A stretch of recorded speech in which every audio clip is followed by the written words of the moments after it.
চিপসের মতো জিনিস পাতলা ফুলে একদম বল হয়ে গেল। ওই যে মস্ত যে ইয়া কথা না যে কি জানে বলে ঠাকুর মাকে আর কি জানে লম্বা এবং চিপসের মতো ওটাও তো এটা আমাদের দেশি প্রোডাক্ট পাপড় ওটা তো সেম জিনিসই মানে ওটা যে প্রসেসে তৈরি এটাও মানে সেম প্রসেসে তৈরি হয় হয়তো একটু 19-20 কয়েক পিস আবার রাগ করলো ফুলে নাই।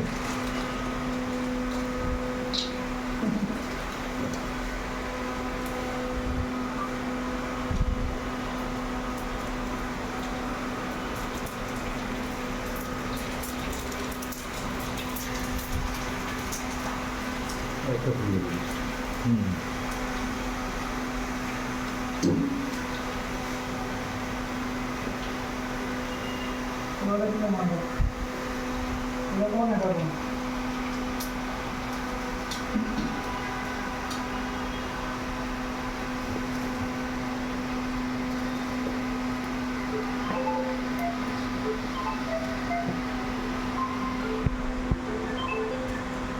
আচ্ছা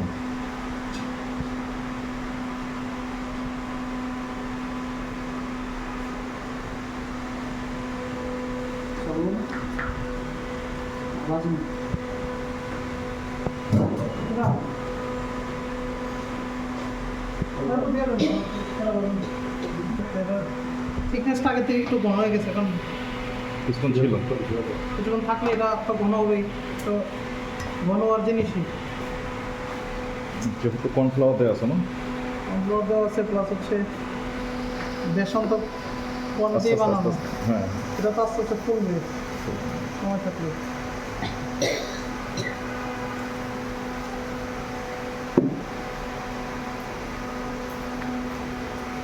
কর্নফ্লাওয়ারটা আসলে কি দিয়ে তৈরি হয়ে যায়? কর্ন দিয়ে তৈরি করে কিন্তু হয়তো এটা একটা প্রসেসিং আছে হয়তো কিছু কেমিক্যাল তো অ্যাড করেই আপনার ওই সোডাই যেমন একটা পুরোটাই কেমিক্যাল সোডা পুরোটাই আসলে একটা কেমিক্যাল এই যে আমরা বেকিং পাউডার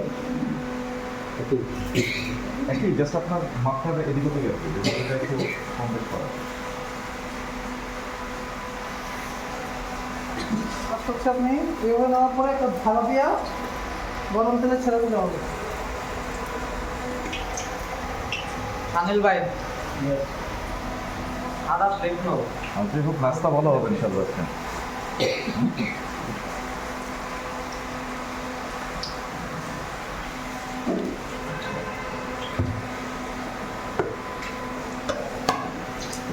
বুড়িমারি থেকে আসার সময় বাস স্ট্যান্ডে এক বছর আগের কথা এই যে এই খুব বড় এক কড়াই নিয়ে অনিল ভাই। বসে লোক শুধু ফুচকা মানে আপনার এই ফুলকপি বিক্রি করে ডাইরেক্ট বাইরে ভালো ওয়াশ করে হাজার হাজার পিস বিক্রি করতেছে সে কতক্ষণ মাছ মাছ থাকবে এটা? বেসন তো বেসন মনে করেন খুব বেশি সময় পাস করতে থাকে না মশলা বেশি রাখার জন্য এটার মধ্যে একটু চালের উপরে ইউজ করবেন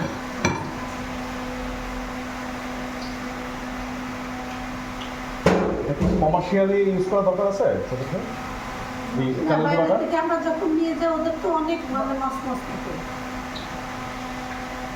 তুমি বাসায় নিয়ে গেল মানে কমার্শিয়ালি কি চালের গুঁড়া অ্যাড করা দরকার আছে একটু অ্যাড করতে পারেন আচ্ছা দিলে জিনিসটা মচমচে হবে দিনের আরেকটু বেশি মশলা হবে এটা তো মশলা হবে না আরেকটু বেশি হবে আচ্ছা আচ্ছা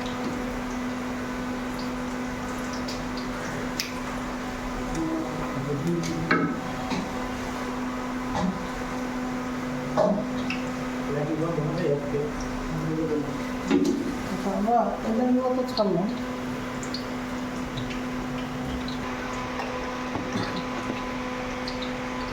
তো পাকোড়া ছাড়ি এখানে এই যে পাকোড়া জাস্ট একটু গোল করে লাগে ছেড়ে দেন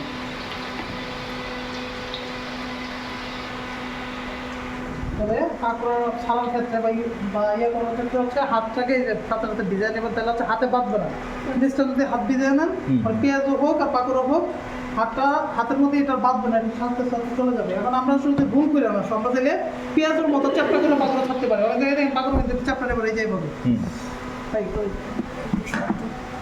এই যে এটা হচ্ছে আমরা ছাড়িয়ে যেভাবে তারপর হচ্ছে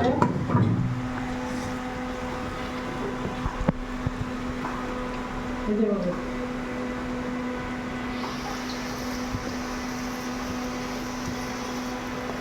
আমরা আসলে কীভাবে ছাড়বো এটা হচ্ছে আমাদের নিজেদের কাছে।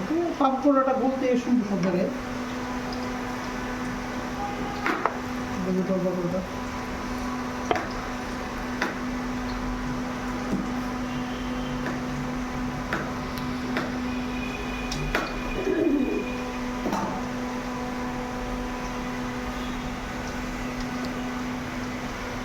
দেবো আর হচ্ছে বিসমিল্লাহ করে ছড়া দেবো।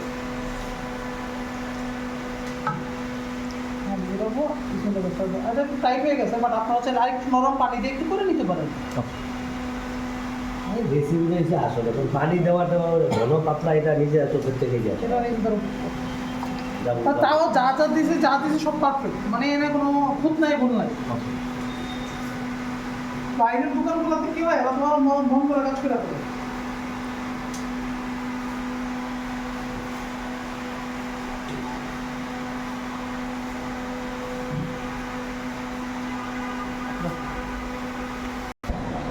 চুলার আঁচটা একটু বেশি রেখে ছাড়বে পাকুড়াটা। পাকুড়ার বিষয়টা হচ্ছে সবজি তো নরম, ইনস্ট্যান্ট ছাড়ার পরে যদি তার বাইরের অংশটা একটু মচমচ বা সাথে সাথে একটু ভাজা না হয়, এটা ওই অল্প আছে হিট হইতে হইতে এটা নরম হয়ে যাবে, ভেতরে ভেঙে যাবে পাকুড়াটা ওটার করে। আর অন্যান্য জিনিসের ক্ষেত্রে মিডিয়াম আঁচ কম আছে সমস্যা নেই। আর এই বেশি আঁচটা বেশি না, 1 মিনিটের জন্য হিট হলেও মানে আমার আগের থেকে নিয়ে নিলাম। আচ্ছা, এই কারণে আগে অন্যান্যগুলো ভেজে পরে পাকোড়াটা ছাড়লেন গরম তেলে, তাই তো? এখানে তো আমি তো মনে করেন জলের ভিতরে সব ভাইজা বলতেছি, আপনারা একটু পরে সবগুলো আলাদা আলাদা করেই ছাড়বেন, কোনো সমস্যা নেই। মানে ভাজাভাজি পাকুড়া এগুলো একসাথে করা যায়, সমস্যা নেই। সবগুলোর হিট তো আর একরকম লাগে না, এক একটার এক এক রকম।